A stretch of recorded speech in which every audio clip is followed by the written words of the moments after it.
Estafa política, Guayana Esequiba, un estado fantasma sin ley ni pueblos. Insurrección, de fallo judicial a toque de queda. La represión migratoria suma caos y violencia en Estados Unidos. Guerra Santa, amenaza de Al Qaeda a Donald Trump enciende luces rojas en Occidente. Les contamos. En Impacto Venezuela, las noticias no se detienen. Bienvenidos a nuestra emisión matutina de este miércoles 11 de junio del año 2025. Como siempre, les saluda a esta hora Mildred Manrique. Antes de revisar las informaciones destacadas, los invitamos a suscribirse a nuestro canal de YouTube, activar las notificaciones, compartir y por supuesto comentar. Ayúdennos a mantenernos conectados con ustedes. Comenzamos. Venezuela tiene un nuevo estado con gobernador, pero lo que no tiene, según el propio ministro Diosdado Cabello, son municipios. Por ende, la Guayana Esequiba no elegirá alcaldes el 27 de julio. ¿Cómo se gobierna un estado que no tiene división político-territorial ni una estructura legal aprobada? La fórmula del chavismo es la siguiente.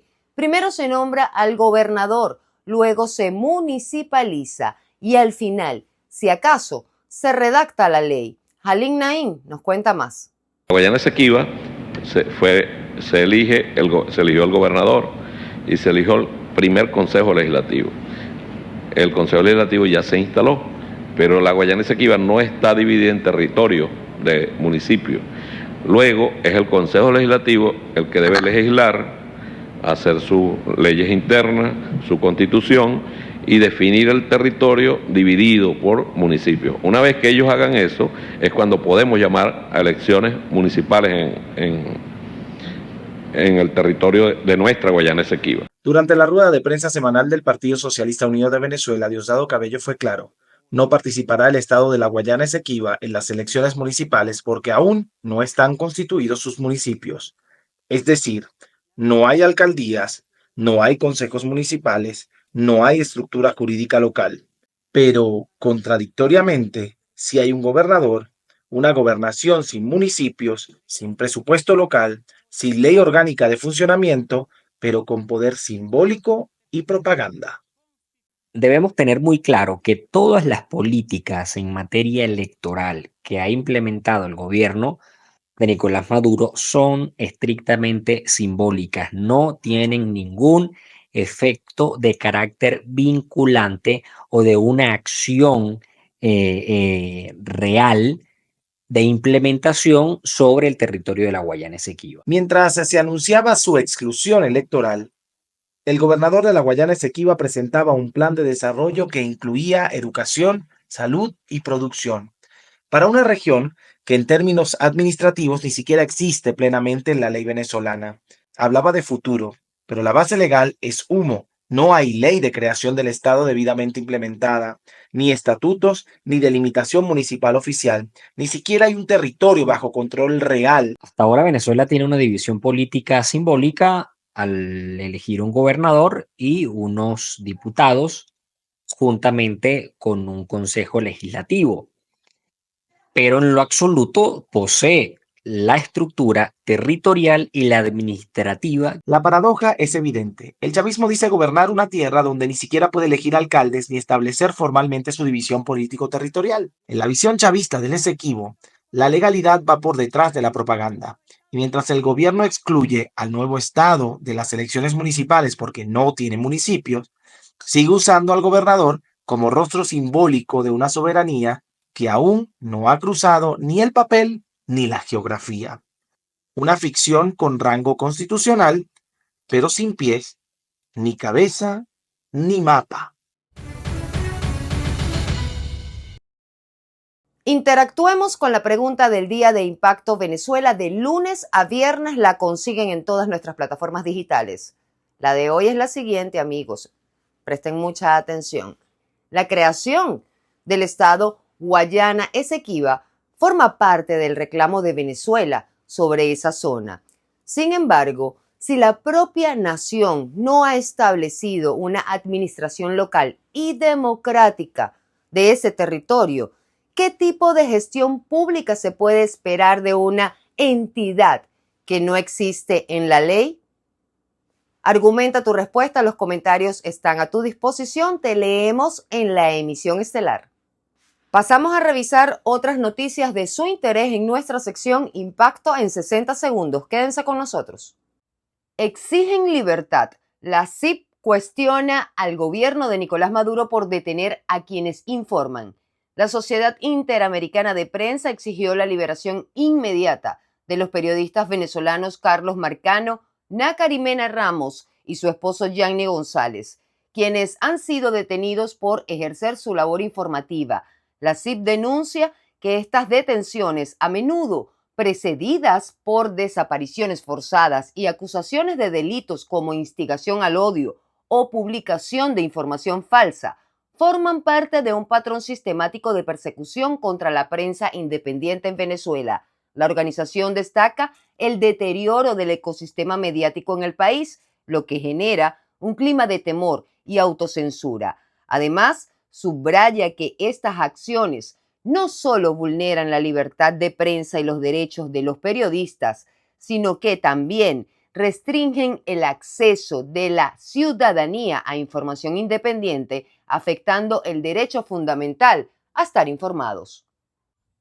Uruguay con emergencia ciudadana en Venezuela. Uruguay busca la reapertura consular con Venezuela priorizando la asistencia a sus ciudadanos, informó Mario Lubetkin, ministro de Relaciones Exteriores de ese país.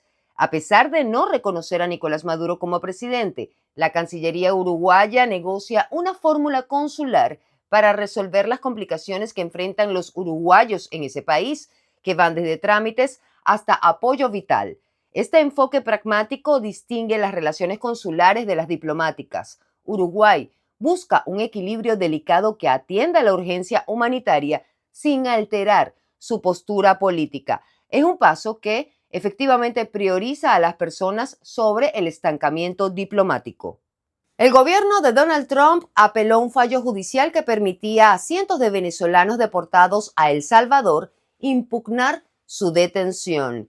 Esta acción se produce en medio de una creciente ola de redadas migratorias militarizadas y protestas masivas que se están extendiendo en Estados Unidos. Situación además que desencadenó un toque de queda en Los Ángeles ante saqueos y acciones violentas.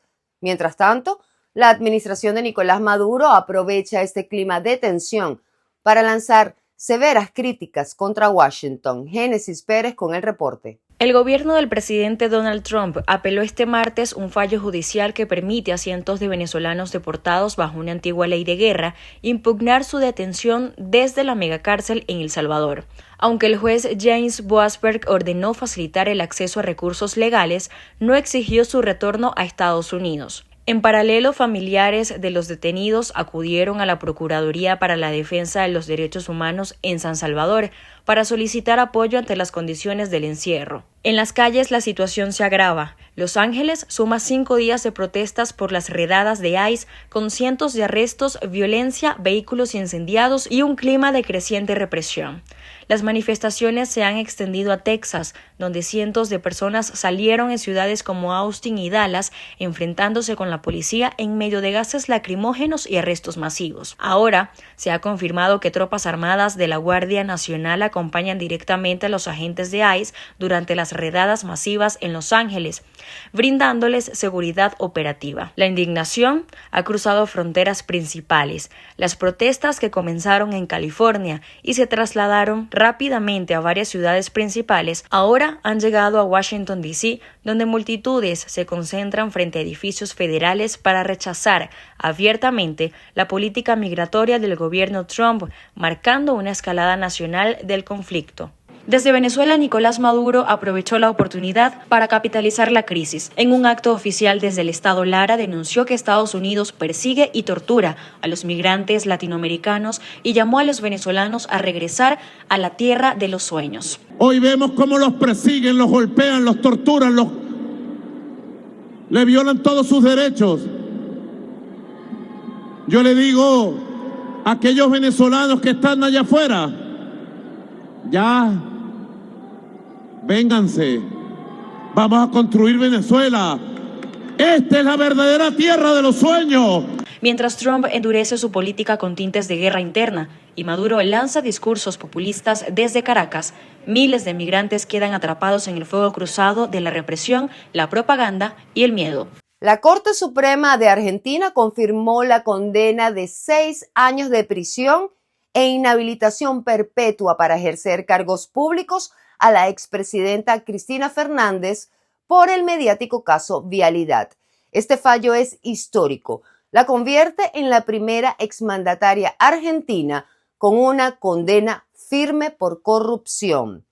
La decisión fue unánime y la obliga a presentarse en los próximos 5 días hábiles ante la justicia, aunque lo más probable es que, dada su edad, 72 años, pueda acceder al arresto domiciliario. Esta confirmación judicial marca el virtual fin de la carrera electoral de una de las figuras más influyentes y polarizantes de la política argentina de las últimas décadas. Es el poder económico concentrado de la República Argentina.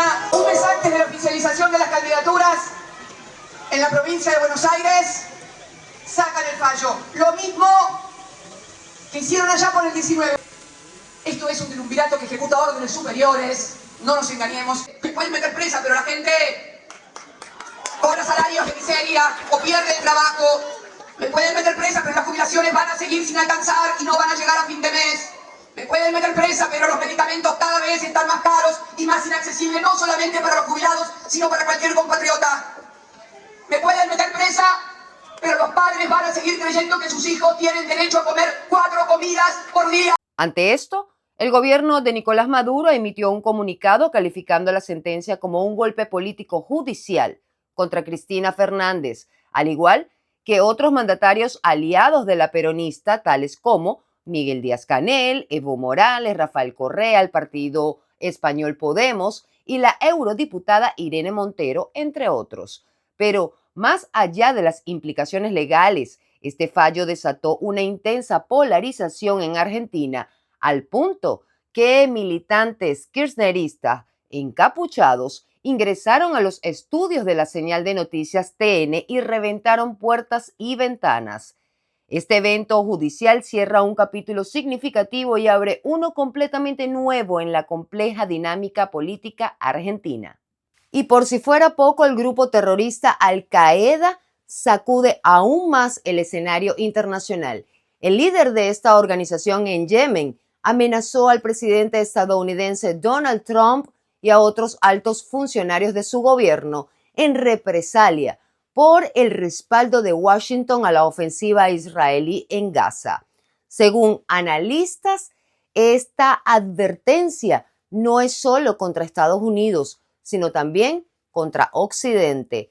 Catherine García con los detalles. En un video reciente, Saad bin Aftef al-Awlaki, líder de Al-Qaeda en la península arábica, amenazó al presidente estadounidense Donald Trump junto a otros altos funcionarios y empresarios como Elon Musk.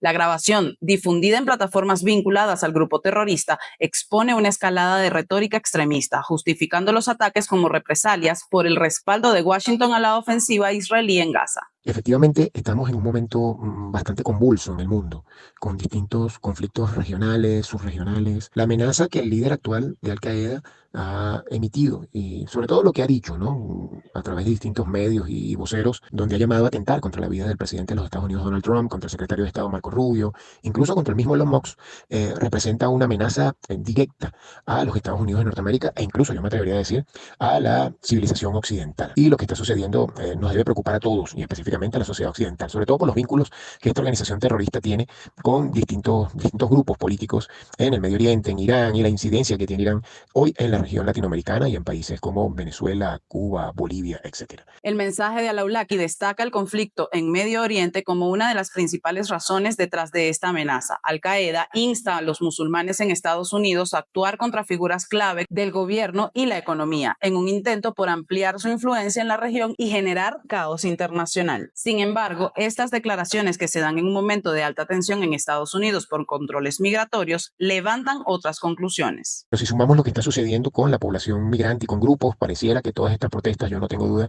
no son protestas espontáneas por el tema del control migratorio. Detrás de esto hay grupos de interés, hay grupos políticos, hay vinculaciones que buscan desestabilizar el gobierno de los Estados Unidos, una amenaza directa a su seguridad, y ahora la amenaza directa contra la vida de los altos funcionarios de los Estados Unidos incide y genera de manera inmediata que el gobierno del presidente Trump tome acciones más contundentes y más enérgicas con relación no solo a su seguridad, sino también a considerar a estos líderes de estas agrupaciones como objetivos militares, como lo son, y quienes con ellos guardan algún tipo de relación que atente no solo contra la seguridad de los Estados Unidos, sino contra la seguridad del hemisferio. En este caso estamos hablando de Occidente como tal, porque esta es una agrupación que obviamente ha desplegado sus tentáculos en todo el mundo y ve a la civilización occidental con un criterio obviamente de confrontación directa de esta visión de la Guerra Santa. En respuesta, las autoridades estadounidenses han reforzado la vigilancia sobre posibles células extremistas tras la difusión del video, el cual es el primer mensaje de al-Awlaki desde que fue nombrado como líder del grupo terrorista, que en los últimos años se había mantenido en un perfil relativamente bajo, aunque persistente en regiones de conflicto como Yemen. Informó para ustedes Catherine García, Somos Impacto Venezuela.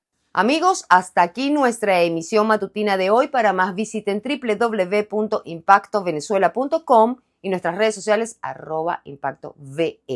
Información sin censura. Que pasen un buen día. Nos vemos mañana.